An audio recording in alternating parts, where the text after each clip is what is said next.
Yang kedua, jenis klasifikasi ibadah yang dinilai dari sudut tingkatan, kualiti, level dia, level ibadah tu sendiri. Kita kira ikut tingkatan. Ada yang tinggi, ada yang sederhana, ada yang sebaliknya. Contoh, benda sama cuma nilaian dia, klasifikasi dia, yang ni dari sudut tingkatan kualiti ibadah. Pertama disebut asy-sya'airil kubra, syiar-syiar yang besar. Bermaksud ibadah yang didefinisi dengan sya'airil kubra ialah bentuk-bentuk ibadah yang merupakan menjadi rukun dalam agama. Rukun ni apa dia? Rukun ni base, rukun ni tonggak, rukun ni pondasi, foundation bagi agama tu sendiri. Contoh yang paling besar ialah yang melibatkan rukun lah, rukun Islam. Yang ni disebut sya'airil kubra. Pertama, syahadah kepada Allah dan Rasulnya. Yang ni kita kena beriman Allah itu sebagai Tuhan yang mempunyai sifat-sifat keagungan dia yang wajib diimani dan dipercayai, dan kita kena beriman kepada Nabi Muhammad sebagai seorang hamba dan Rasul yang telah ditentu dan dipilih oleh Allah, mentaatinya, mengasihinya dan sebagainya. Yang kedua antara rukun solat. Yang ketiga zakat. Yang keempat puasa. Yang kelima haji. Ada lagi lah rukun-rukun hak besar yang lain. Cuma nak habaknya supaya kita faham, inilah yang dimaksudkan ibadah asy-sya'airil kubra, yang jadi rukun dalam agama. Tinggal hak ni, maka berdosa. Tinggal syahadah tak boleh nak diklasifikasikan sebagai Muslim. Tinggal semayang, berdosa. Lari bayar zakat, berdosa. Tak mau puasa bulan Ramadan, bukan atas sebab-sebab yang uzur atau sebab-sebab yang munasabah untuk meninggalkan, berdosa. Pi haji atas tujuan-tujuan bukan lillahi ta'ala, sebagaimana yang disebut dalam hadis akhir zaman kan. Ada orang nak pi haji tujuan melancung, ada orang nak pi haji tujuan meminta-minta, ada orang nak pi haji tujuan dia berniaga, ada orang nak pi haji tujuan bermegah-megah. Yang ni tujuan yang sebenar kerana Allah Subhanahu wa taala.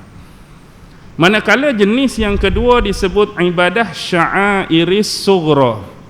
Sughra ni apa? Saghir, kecil. Yang lebih rendah tingkatan kualiti dia. Maksudnya yang selain daripada yang jadi rukun. Apa dia? Macam tadilah, baca Quran, zikir, berselawat, bersedekah, yang bukan tu rukun agama. Maksudnya kalau orang buat boleh pahala, kalau tak buat tak ada apa-apa. Hak tadi tak buat, ngaya.